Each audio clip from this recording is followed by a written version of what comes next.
Hello students, in today's class we are going to see 10th standard Hindi lesson number 1 that is Bharat महिमा। सो इसमें हम देखने वाले हैं इसका एक्सप्लेनेशन, एक एक लाइन एक एक वर्ड में आपको एक्सप्लेन करूँगी डिटेल में।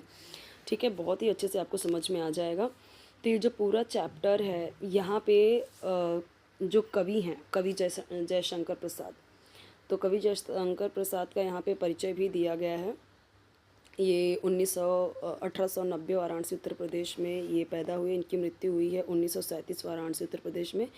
तो जयशंकर प्रसाद जी छायावादी युग के 4 स्तंभों में से एक हैं। कई सारे युग हैं, ठीक है, तो उसमें से एक है छायावादी युग, तो उसमें से 4 स्तंभों में से एक हैं आप, यानी कि कौन? जयशंकर प्रसाद बहुमुखी प्रतिभा के धनी है। बहुमुखी प्रतिभा के धनी यानी कि जिसमें बहुत सारे, जो मल्टी टैलेंटेड है, बहुमुखी यानी मल्टी टैलेंटेड।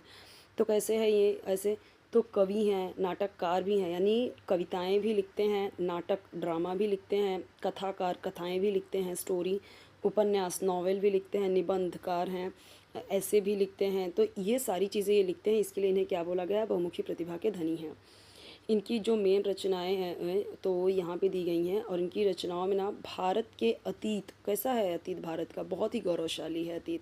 तो हमारा जो ऐतिहासिक विरासत है वो बहुत ही गौरवशाली रहा है, तो उसका दर्शन होता है इनकी रचनाओं में। ठीक है, तो ये इनकी हैं सारी प्रमुख रचनाएं।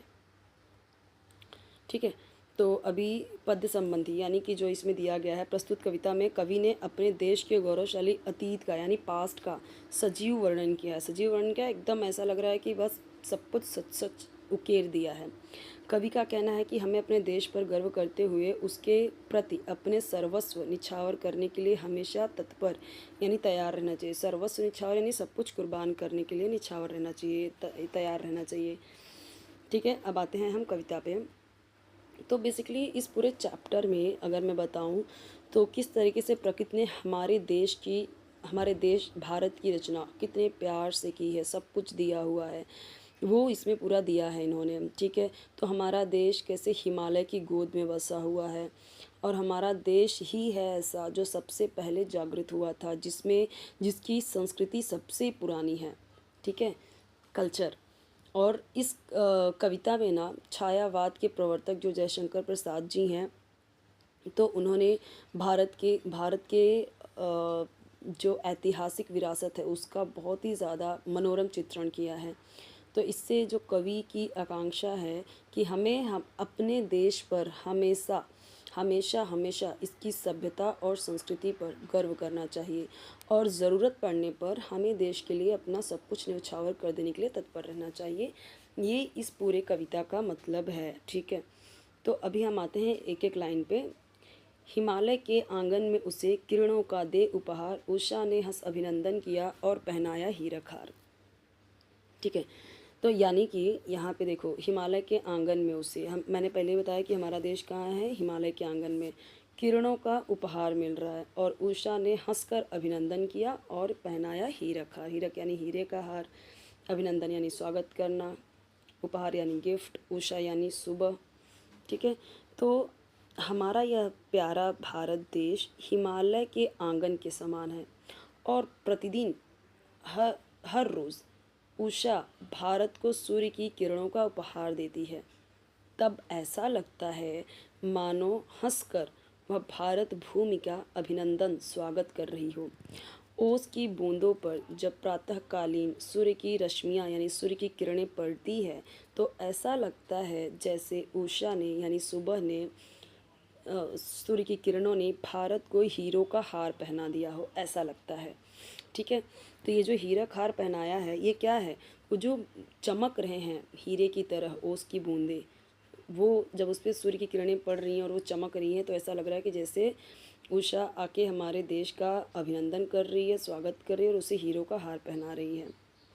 जगे हम लगे जगाने विश्व, लोक में फैला फिर आलोक, व्योमतम पुंज हुआ तब नष्ट, अखिल संस्कृति हो उठी अशोक। यानी कि यहाँ पे क्या बोला गया है? जगे हम लगे जगाने विश्व, सबसे पहले यहाँ जगने का मतलब क्या? उठना नहीं, ज्ञान से, ज्ञान सबसे पहले ज्ञान का उदय भारत में ही हुआ, अर्थात सबसे पहले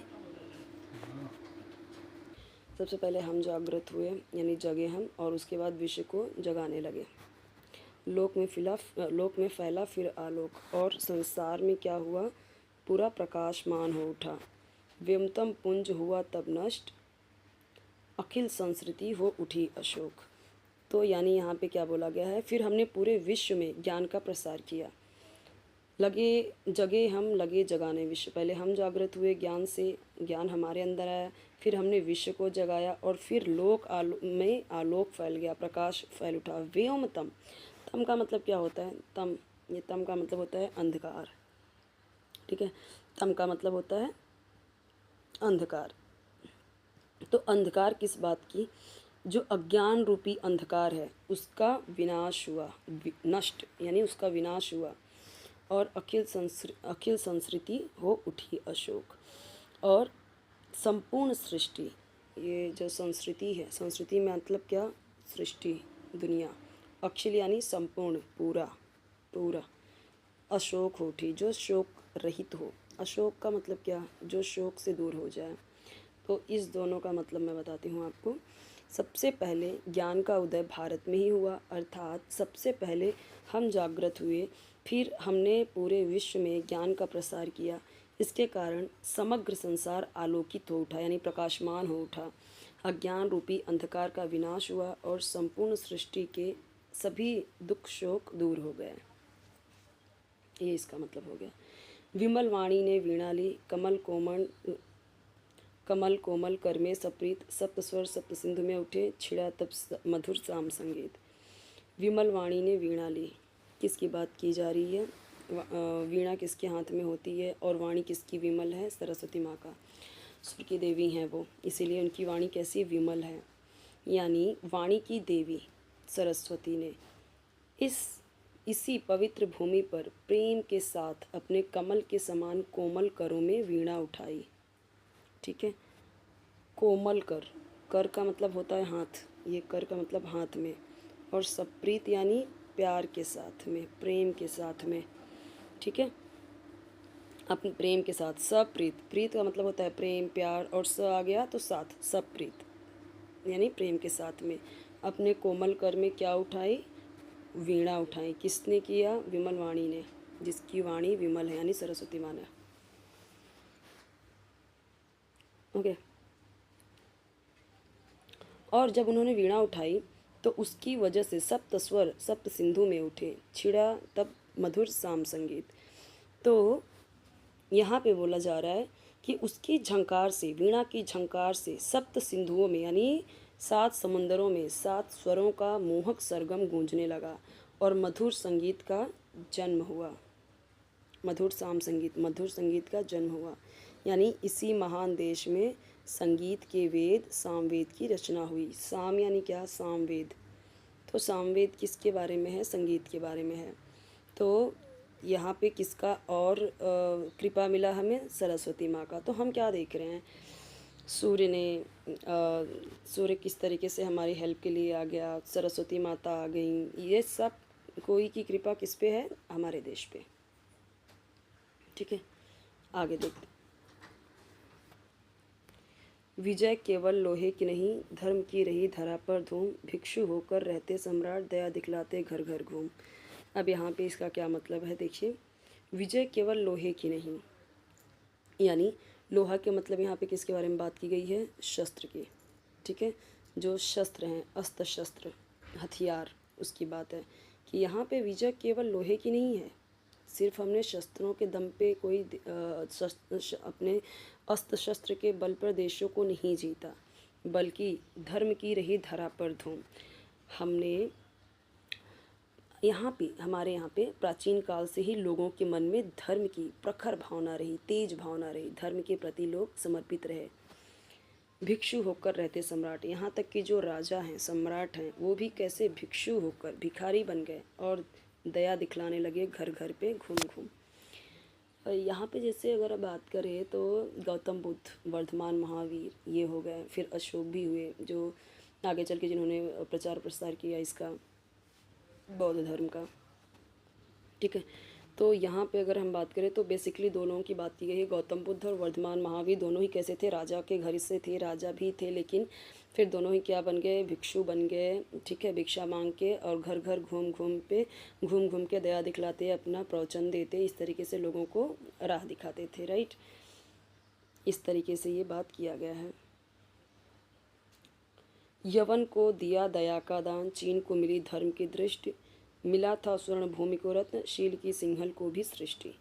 यहाँ पे क्या मतलब है, तो देखो यवन, यवन देश आपको पता है, यूनान जो ग्रीस है, तो अभी ग्रीस यानी यूनान, और यूनान ही पहले क्या था, यवन था। तो यवन को क्या दिया था, दया का दान दिया था, बचा दिया था, छोड़ दिया था। और चीन को भी धर्म की दृष्टि से, मतलब धर्म की दृष्टि दी। अभी जो वहाँ पे बौद्ध धर्म है, वो कहाँ पे बौद्ध धर्म जो फैला, वो बुद्ध तो यहीं के थे, इंडिया के थे, जिन्होंने बौद्ध धर्म फैलाया। तो वो चीन का जो बौद्ध धर्म मिला है, वो किसकी वजह से मिला है, इंडिया की वजह से। और स्वर्ण भूमि को रत्न और शील की सिंहल को भी सृष्टि। यहाँ पे देखो कहने का मतलब पूरा है कि हमने मोहम्मद गोरी को पराजित करने के बाद भी दयापूर्वक क्षमा कर दिया। हमारे देश से ही चीन को धर्म की दृष्टि मिली। भारत के महान सम्राट अशोक ने अपने पुत्र महेंद्र और पुत्री संघमित्रा को जो थी, उनको बौद्ध धर्म के प्रचार प्रसार के लिए चीन भेजा था, ठीक है, चीन में भेजा था ना वहाँ पे।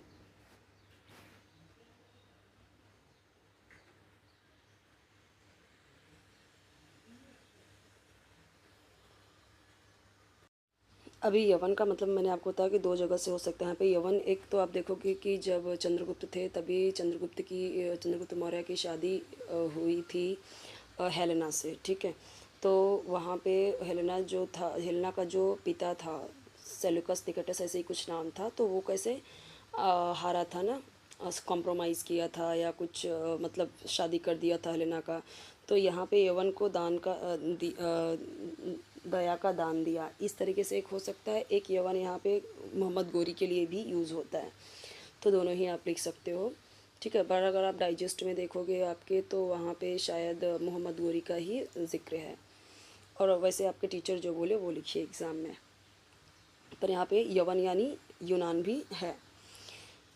तो और शील यानी संतोष, संकोच, ठीक है ये। और सिंहल यानी श्रीलंका को भी सृष्टि। तो यहाँ पे क्या मतलब है, यहाँ पे कि हाँ, यहाँ पे देखिए कि मिला था स्वर्ण भूमि को रत्न, शील की सिंहल को भी सृष्टि। तो चीन स्वर्ण भूमि यानी कि स्वर्ण भूमि यानी जो जावा है, ठीक है, जावा और श्रीलंका, उसको यहाँ पे स्वर्ण भूमि बोला गया है, जावा और श्रीलंका को। तो जावा और श्रीलंका के लोगों को क्या बताया है, पंचशील। पंचशील में क्या क्या आ जाता है, अहिंसा, अस्तेय, अपरिग्रह, सत्य, ब्रह्मचर्य। अस्तेय अपरिग्रह, अपरिग्रह मतलब कुछ इकट्ठा न करना, अस्तेय मतलब चोरी नहीं करना, अहिंसा मतलब हिंसा न करना, ठीक है, ये सब हो गया। तो ब्रह्मचर्य, इन सब के सिद्धांत दिए। किसी का हमने छीना नहीं, प्रकृति का रहा पालना, यहीं हमारी जन्मभूमि थी, यहीं कहीं से हम आए थे नहीं। हमने किसी का कुछ भी नहीं छीना है, ठीक है, कभी भी हमने किसी पे पहले अटैक नहीं किया है। और प्रकृति का तो पालना ही यहीं रहा, यानी प्रकृति यहीं पे, प्रकृति सब कुछ भर के दी है हमें, हमें किसी के छीनने की ज़रूरत ही नहीं है। यानी भारतवासियों ने कभी किसी की संपत्ति या किसी का राज्य छीनने का प्रयास नहीं किया। हमें प्रकृति के प्रत्येक वस्तु मुक्त जो मतलब प्रकृति है, प्रकृति ने तो मुक्त हस्त से यानी खुले हाथों से हमें चीज़ें दी हैं। हमारी जन्मभूमि थी यहीं। बोलते ना कि हम कहीं से आए हैं, हम कहीं से नहीं आए हैं, यहाँ पे हम यहीं पे हैं, यहीं हमारी जन्मभूमि है, हम कहीं से भी नहीं आए हैं, ठीक है।